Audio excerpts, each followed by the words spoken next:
Hey everyone, it's Mike down in Southern Oregon on a beautiful spring day, about 65 degrees and I wanted you guys to check out this excavator thumb hack that I built for my thumb. It's detachable easily and it works really well. The issue we have in Southern Oregon is we have these narrow driveways that are hard to get into the ditch. They're gravel. They get filled up really easy, and it's always a pain when you curl the bucket and the material flips out on the top side of the inside edge of the ditch. And so I built this backstop that will alleviate that problem. It works real well.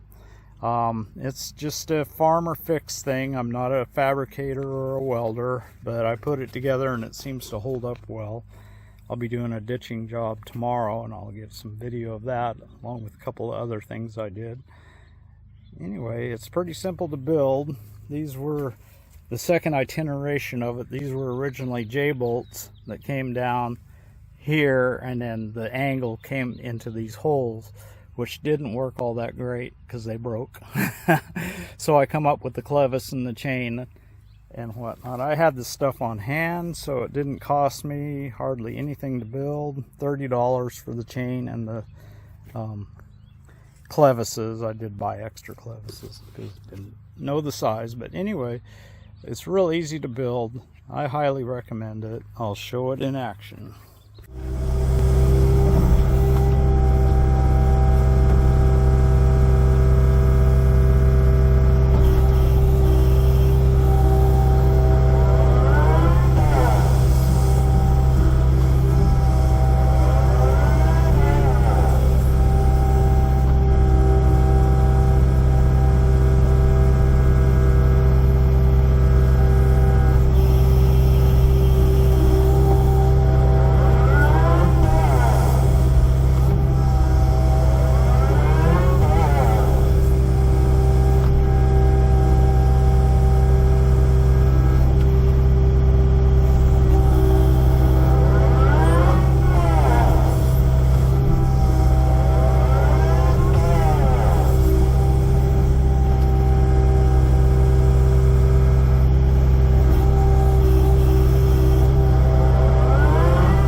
you have it. Thanks for watching. I appreciate the interest, and hopefully you can make something like this work for you also, because sure is handy.